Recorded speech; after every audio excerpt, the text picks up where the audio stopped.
So what a buyer persona does for you is it allows you to peer into the mind of your customer and be that your marketing is not effective, right? And that's why sometimes businesses feel like marketing is a waste of time and money and the like, because where their purchases are coming from, it wasn't from their marketing. It's because they didn't buy the market.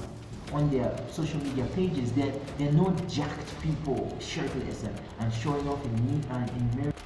It tells you that your specific elements of the kind of person you're looking for, there are still thousands of people, hundreds of thousands of people. Who are your ideal clients? Based off who's buying from you, based off what you are hearing from them, it's real. You're not making it up in your mind. Don't make it up in your mind. I had written a document that explains basically element by element what a buyer persona is, its structure, and all those things. I had come up with this document. If you're interested in seeing that document, my name is Chikondi Tembo, and my mission is to make good marketing common knowledge. Hello everyone, to the next episode, or the one person who I suspect is watching, to the next episode of Let's Talk Marketing. I'm Chikondi Tembo, no marketing background, but I'm a businessman, and when I came into the marketing space, I needed to learn the skill so that if I open any business, I can be a marketing giant and grow that business no matter what, because I have the relevant skills. And so I'm here to share the practical information that I found on my journey of learning marketing, working with a marketing agency that is Open Roof Social. Yeah, so that I don't spend as much time as I did on the last episode, let's dive right in. Today we're going to look at the buyer persona, your million kwacha investment.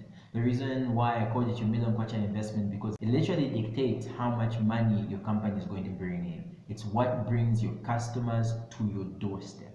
And the more customers you can bring to your doorstep with the intention of buying from you, the more money you make. And so it's literally a million kwacha investment.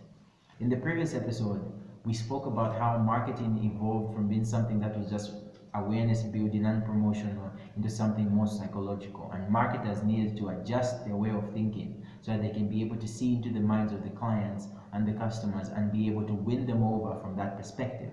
One of the principles that generally is known within marketing is that people buy emotionally and justify logically, and that is that it ceased being about what is needed because of multiple options. For example, as simple as a lamp. When I'm buying a lamp for the house because of all the load shedding and the light, one of the things that we look at is that there are about 5 options, 5 different brands that are offering lamps. At that point, I can't make the decision of which one works, because when I switch on all those lamps, they all work. The decision then starts becoming something more. It starts tying to my emotions. It might be which one looks the most fancy, which one feels like it fits my aesthetic more, which one feels like it fits the color scheme, and all those are emotional decisions because I want to feel a certain type of way when I look at it. I want to feel like I am of a certain look. I am of a certain perspective. I want to feel those ways, and so my buying decision then becomes emotional. Same with the clothes that I buy. It's not about just covering my body. It's about how those clothes make me feel and how I will look in front of other people, whether they'll say wow that's great, or whether all those become buying decisions. The emotions behind those decisions are what's driving. And then after I've picked from an emotional point of view, and I can't even articulate why this makes me feel this certain type of way, but after I pick from an emotional point of view, then I say, oh no, I got this because it's better quality. No, I got this because like it's better fit and all these things, and trying to look at all the features of the product. So I justify it logically, but emotionally I already made the buying decision. So what a buyer persona does for you is it allows you to peer into the mind of your customer and be able to speak to the root of their buying decisions, which is their emotions. It focuses your marketing to speak to the truth. Because if you just sat down and said, okay, make a video that to speak to your audience, you have no idea where to start from. But with a buyer persona, you know exactly what to speak to. You know the kind of content that will resonate with your target audience. And this buyer persona is not just a general buyer persona, but one that is specific to social media marketing. So yeah, speak to the emotions of your customers and you have them.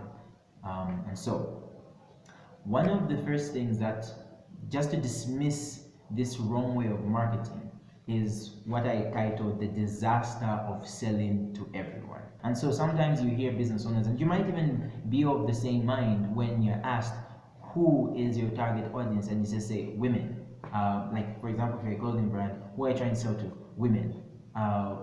Just like women, that's it. Like, yeah, whichever woman I'll sell these things to. They're for women. But that's like it's selling to everyone. And one of the interesting phrases that I came across this same week was this: if you chase two chickens, you catch none. Women is too broad of an audience to say that you sell to women.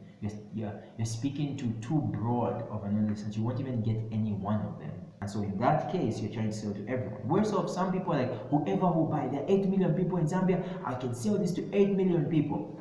Yeah, you will not sell it to anyone. And even the few that will buy from you will be because maybe you know them or because they just came. It's not because you have drawn them in with your marketing. It's just because of circumstances that you are selling to them, or they haven't seen the other options and the like. But your marketing is not effective, right? And that's why sometimes businesses feel like marketing is a waste of time and money and the like, because where their purchases are coming from, it wasn't from their marketing. It's because they're doing bad marketing.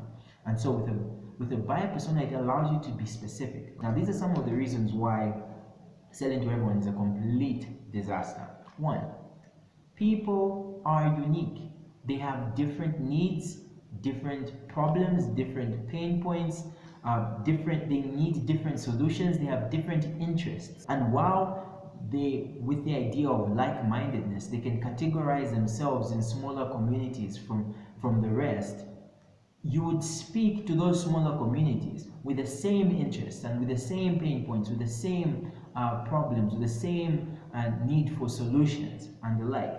And so because they are different in that way, when you stand in a marketplace with thousands of people and you say, I sell fritters and anyone is able and anyone will like them, everyone will look at you and be like, if that guy likes them and I know his taste, then I will definitely not like them, because we are different like that. So you won't be able to resonate with anyone, you won't be able to convince anyone, you'll be too vague, right? And the result of you being that vague, the result of you being not that specific, will be wasted resources. Because what you'll be doing is that you'll be wasting your time speaking to people who are not actually interested. There's some people in that crowd of 1,000 who are, let's say, gluten sensitive, so they can't have that flour. So you've wasted your time talking to them. And there's so many other things that would detract people from being part of the people who you're trying to reach, because they're not interested. It's not for them.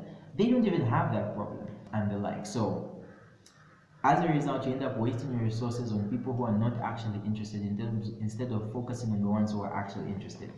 And one of the things that one of the marketers said, so his name is Peter Drucker, is that the purpose of a business is to create a customer and retain them. So what you don't want to do, because we've heard this before, and we've seen it even on social media and movies, and like this person in an interview gives the person a pen and says, sell me that pen, let's see if you can sell to anyone. And we know the current narrative is, I don't have to sell to everyone. Do you need this pen? No. Then why am I trying to sell it to you? I would rather focus my energy on someone who actually needs it. And this is why. Because if I convince you who doesn't need this pen to buy this pen, your experience is you have wasted money. And you are not a customer who will come back to me, because you do not associate me with something that benefits you. You associate me with someone who's selfish, you associate me with someone who wasted your time and wasted your money, and now every time you see that pen, you remember this bad experience. Hence, I might have gotten money from you once, but it defeats the whole purpose of retaining you. And one of the reasons why Peter Drucker said that you want to create a customer and retain them, because it's cheaper to retain a customer than it is to get a customer. What they call client acquisition cost.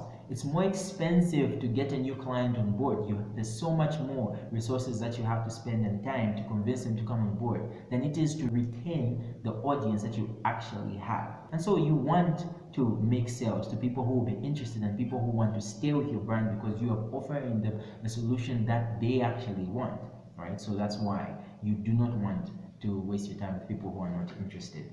And as a result of selling to everyone, you have got a weak brand position. In the minds of people, they can't identify you with an actual solution to their problems. I said this in the previous episode, and I'll keep on saying throughout every single episode. People come self-centered. They are looking and saying, I have problems and I want solutions. So when they come to you and you start speaking about yourself, you lose them. What they're looking for is, do you have a solution to the problem that I have? And if your answer is yes, and you actually explain how that's a solution to the problem, you've got them, right? But if they can't identify your brand with an actual solution, when the problem comes up, they're not coming to you. They're going to whoever who in their mind takes that position of, this is a solution when I have this kind of problem. Because remember, people are not waiting for you to tell them. That's when they realize they have a problem. There are some who are not problem aware, but majority of the time, people are looking for solutions. And so, if you do not speak their solution, they cannot tie their problem to you and they will not give you their money. So aside from that is then, as a result, because it's a trickle-down effect, right? As a result of all that is a diminished customer relationship. And so what happens in a diminished customer relationship, they have nothing to connect to with you. There are no like-minded people who can gather around your brand and be this community where they can exchange thoughts in regards to the exact problem and solution that you offer. As a result, like, you're just weak. You won't grow. You can't grow. You end up getting stuck with just very few customers, and you're wondering, maybe my business doesn't have that kind of potential and the like. But the general thought is, it's not that your business can't grow, right? And I think even Busi has said this. It's not that your business can't grow, your business is just naturally small. It's just that you don't know how to grow it. And even Alex Hormozi says the same thing. You just don't know how to grow it. And one of the things that can affect it is that you are not resonating with your audience. You're too broad, you're too vague in your marketing. And then the trickle-down effect that ties now directly into your marketing is that you have got ineffective messaging. You can't convince anyone. No one can relate or tie or feel connected or feel spoken to in your message, because you're speaking to too many people, and because you're speaking to too many people, you're very vague. So one of the things that you want when you give marketing, when you put out content, when you put out an ad, when you put out any marketing content, you want people to come with these two responses. I want that, or that's for me. You do not want people to say, oh, that was a good ad, oh, that was a nice video, well, that was quite interesting. No, you want people to say, I want that, right? Or that's for me. You have spoken to them, and that way you have made them want to buy.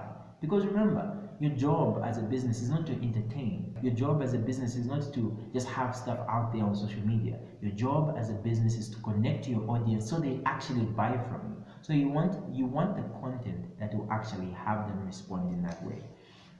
And so, yeah, repeating the statement, if you chase two chickens, you get none. Yeah. The next part is, in the book, The Art and Science of Getting People to Care, the author mentioned this very interesting statement. He said, the way to stand out is to blend in. And so as a business in the marketplace where everyone is talking and where everyone is saying all these things, the author was saying the way to stand out is to blend in. And it makes a lot of sense. And Donald Miller has got a similar concept in Marketing Made Simple. And so what the author was saying is this, that the people or the businesses that stand out are the ones who are able to enter into the inner conversations of the customers. That was me, I'm sorry. Who's that? Who's that? Who could it be? It's me. Are you my conscience? The business that's able to sound like they're conscious, sound and get into their inner narrative is the one that's going to stand out. Because while everyone's shouting, we're selling Benzi, we're selling, you're saying, are you looking for something that makes you not have to cook for a very long period of time? It's like, yeah, that's what I've been looking for, right? I do not want to spend so much time cooking. I'm coming back from work, I'm really tired. I want to eat something quick, and because of all these lack of power issues, I don't want something that requires so much cooking. I don't want to start doing a brazier. What can get me a meal quick? And we know that feeling, because while we're in a crowded place and we're walking through just trying to get to, then someone calls your name. It's an instant, you stop in your tracks and you turn, because you're like, hey, who just said my name, right? You went into the marketplace focused to get something, and the person who speaks exactly, who says exactly what you're looking for, and who says it in a way that, like, yeah, that's definitely the kind of person that I am, and that's definitely what I'm looking for. That's the person who stands out. And so we stand out by blending into the inner conversations of your customers. Donald Miller says the business should not be the main character. And you hear this a lot. Businesses talking about themselves, what they're doing, how they're able to achieve all these things and all these things. Like, you're the main character. Customers will leave, right? Because they're not here to listen. They're not interested in your story. They're not interested in who you are. They're interested in what you get them. Simple principle. Customers come with a very selfish approach on the market. They are looking for what solves their problems. And it makes sense, because they're not, who wants to make friends with a business, right? You make friends with people. When you come to businesses, you are trying to solve problems. So you come in and saying, do you solve my problem? Oh no, we just went to this mine and we helped this number of people. Like, oh, okay. And you leave. You're looking for someone who's going to solve your problem. So Donald Miller says businesses should not be main characters. The customer is the main character. Businesses should be the guide character in movies, the one that teaches, for example, Morpheus to Neo in The Matrix, right? He teaches Neo how to fight and how to do all these things, telling him that he's saying that if I train hard enough, I'll be able to dodge bullets, and then he says, if you train hard enough, you won't have to. You know, stuff like that. All that is what a business should do. Help a customer get their problem solved, right? Not be the main character. So, an example of a brand that does this well is Nerd Fitness, right? Gym. So there's so many gyms, they appeal to so many people. Nerd Fitness does not just go and say, oh, we have a gym, come and work out at our gym. Nerd Fitness speaks particularly to this group of people. The ones who were not the athletes, the ones who were not part of the popular group, the ones who were not the athletes and all those things, the ones who are still playing video games, reading comic books, and just dive in real Big Bang Theory kind of people. And one of the things that it does is say this: if you are of that group of people, come to our gym. People like us, right? And so it's appealing to nerds. And at this point, I would have been showing some of their posts, some of the things. Some of the things that they post are they're using quotes and memes from like Lord of the Rings, Star Wars, Matrix, and all these other things that tie into the community, the people who are so invested in it, Star Trek, and all these things on their social media pages. They're not jacked people shirtless and showing off in mirrors and the like. No, the gym shots that they have are people who have shirts, people with glasses, people who look like the typical nerds, people that they're trying to attract like them. So the nerd would probably be at home, not feeling comfortable to go to these gyms where people are just like, oh, you know, they're all just working out, the typical athletes, and like they don't feel like they fit in. And if they do go to those gyms, they'll probably be like in headphones and with hoodies on and trying to keep to themselves, and like that's not their crowd. But then Nerd Fitness offers them an environment where they don't have to feel like that's not their crowd. That's the people who they are. They're niched like that, right? And so that kind of, and they have many people, and they're big on social media because there are a lot of people who identify like that, right? And so, yeah, that's an example of someone who has a buyer persona and is marketing to a particular person, that whoever who hears that message is like, that's for me, that's who I am, right? The video, like that's where I'm supposed to be. People who are like me, and the like. So yeah, and like the gym space is very saturated. So many gyms, but this one is literally calling your name. You're going to go to it. So specificity is your friend. Being specific is your friend. One of the things that people are afraid of is that if they're specific, speaking to a specific group of people, and a very specific group of people, they're like, no, they're no people, I want to make any money. But let me give you an example of something that's so niched, you would be shocked that it actually has this number of people. Now, this has to be a joke. Vegan horse riding Sophie, I refuse to believe this is real. Vegan horse riding championship in Finland goes viral. The sport doesn't involve any actual horses. Instead, players ride a stick with a toy horse head, prance around with their own human legs, and even jump over barriers. The sport is officially called hobby horsing, with about 1,500 people competing in it from all over the world. It's harder than it looks, so I'm like, just try it. It gives me the opportunity to be creative. This has a longer stick because it gives me more space to move when I do dressage. So, is that real or not? They say it's real. I don't believe it. So look, just after you see that, 1,500 people from around the world interested in something so weird, it tells you that your specific elements of the kind of person you're looking for, there are still thousands of people interested, hundreds of thousands of people, that you don't have to try and sell to everyone to get as many people. You just have to be specific. And the thousands of people who fit your category of people you're looking for will be drawn to you because you're calling their name in a loud marketplace. You're the only one doing it. So, yeah, specificity is your friend. You want to be as specific as possible. And one of the things that I think as a businessman, you've probably heard this being said. There are millions in niches. And the reason why there are millions in niches is because those are experts at calling the right people interested in their product. Because they're niche. They're not trying to sell to everyone. They're not trying to sell to too big a people. They're trying to sell to particular people. And those people are coming to them, right? People who are capable of buying the product, people who are interested in buying the product, and that's why they end up making millions, because there are a lot of people who resonate with this. And this is why specific characters or specific elements looking for people works.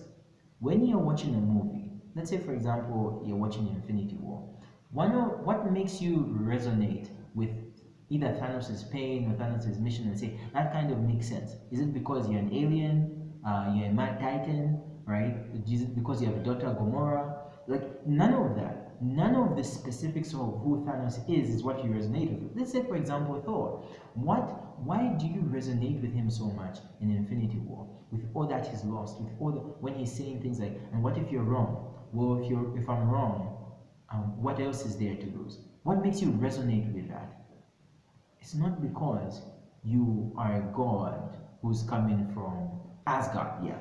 It's not because you're a god that comes from Asgard, but it's because you identify with the emotions. You have lost things before, and so you identify with that loss. And remember, most important principle is people buy emotionally, right, and justify logically. And so, in specificity, you are able to tap into their emotions. They're able to identify with the character. They're able to identify with the events, with loss, with rejection, with fear, with want, and all these things, with frustration. They're able to identify with those things. And so when you're specific, you speak into their emotions. And when you speak into their emotions, they are drawn to you because they understand and you're resonating with them.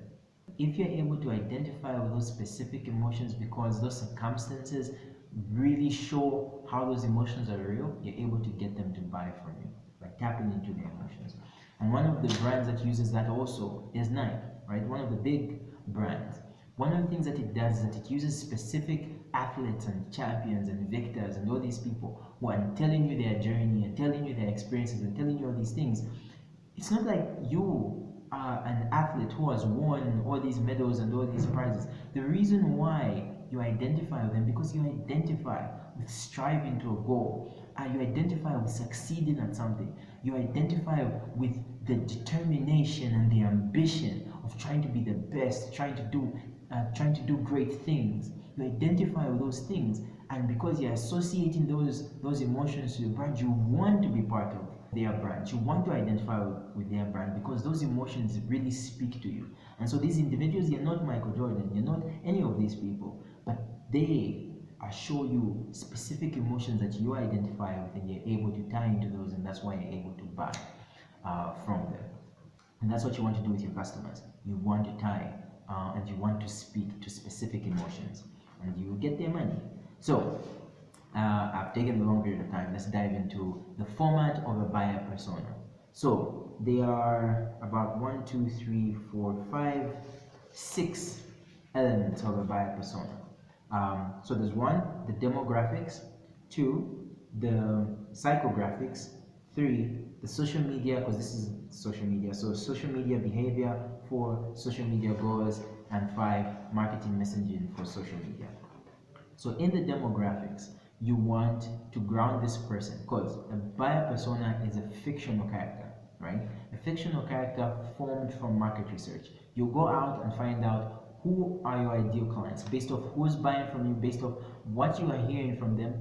It's real. You're not making it up in your mind. Don't make it up in your mind. Like, use information from your existing customers or from the customer you're trying to reach.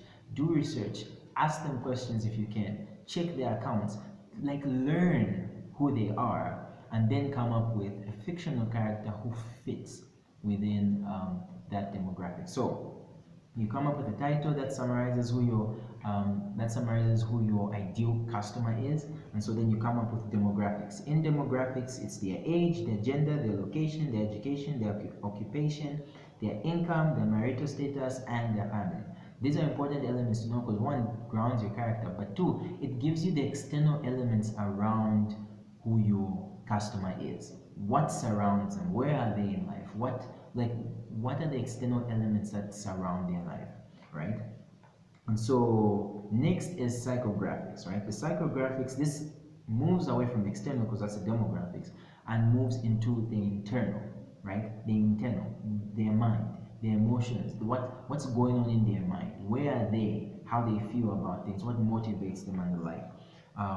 And so allowing you to understand their interior will allow you to be able to speak to what they truly are. So in the psychographics, it's their lifestyle, values, personality, goals, pain points, buying, motivation, right? And so all these are in the area of life that your product actually solves, or the area of life that your product actually speaks to, right? So it's not just what are their goals in general, it's goals tied to the area. So for example, if you sell cakes, you're looking at when it comes to food, right? The area of their life that is food, and in particular when it comes to sweet treats, what is their personality like in that area? What is their lifestyle? What are their values? What are their goals? What are their pain points? And what are their buying motivations in that area? That's what you're trying to find out.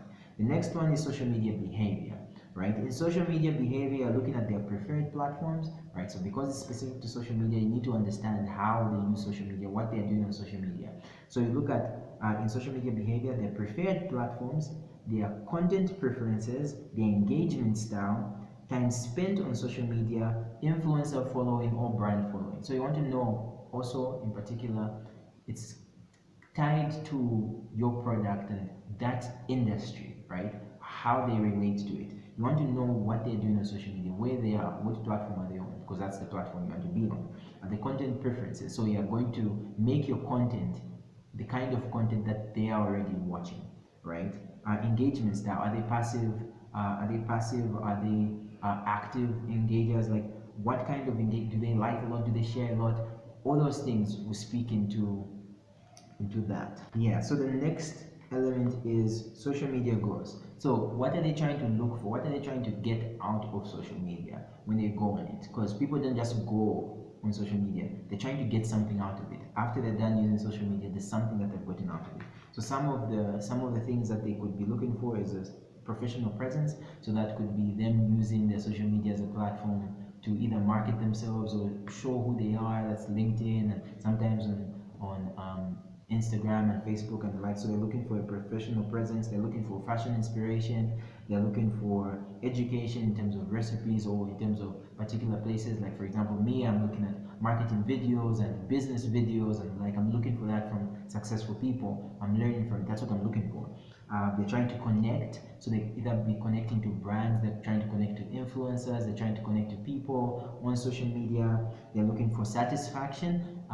These are like some of the videos for carpet watching videos. They just sit down and they're just watching this dirty carpet or dirty teddy bear or dirty something, and they're watching the process from it being dirty to it being, and they like those kind of videos. They're like horseshoe videos where they're moving and they find parts and all those things. They're looking for that kind of satisfaction from watching those kind of videos. Sometimes looking for escape, right? They're just trying to doom scroll so they don't have to deal with the reality they're coming from, which is like very busy, very stressful, and like they just want their mind elsewhere.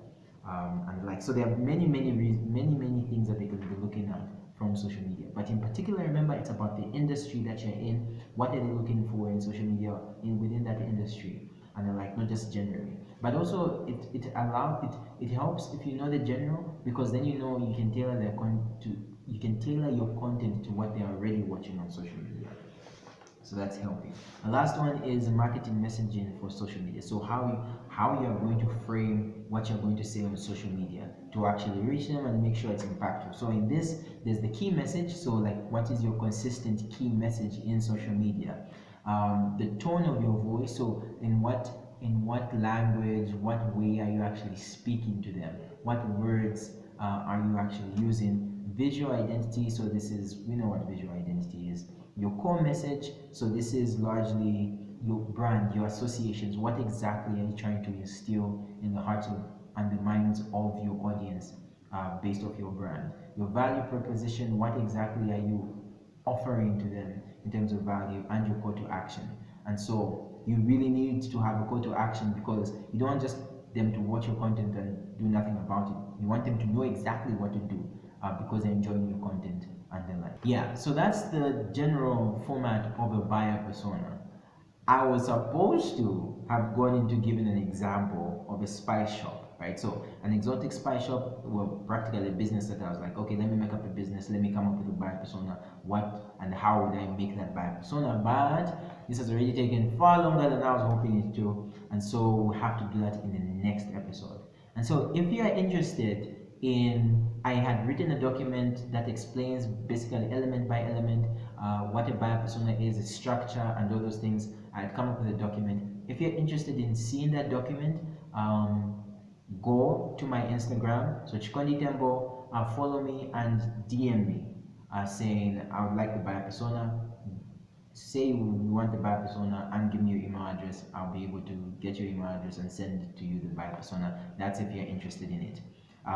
So in the next video, that's where I'll do the example, running through making a business and then running through how I would make a buyer persona for that business, and so that you can see how specific and even why I'm being that specific in certain areas, and how that will influence the kind of content. Firstly, it will give you many content ideas, many content ideas that's within what you're capable of doing at whatever varying level of business, whether you're small, whether you're a large company, whether you're a medium-sized company, to give you many ideas. But aside from that, it will also ensure that when you come up with content ideas, it's something that will connect to your audience. So you're getting people who are interested in making a purchase, in being connected to you, people who, even if they're not interested now, along the way they'll be interested. And so yeah, that helps.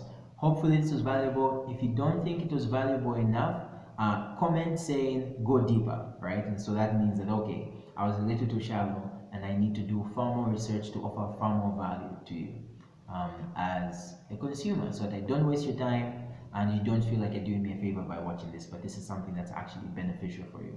So yeah, thanks for watching. Like, subscribe, share if it's valuable and your friends find it valuable, and all those things. Peace out.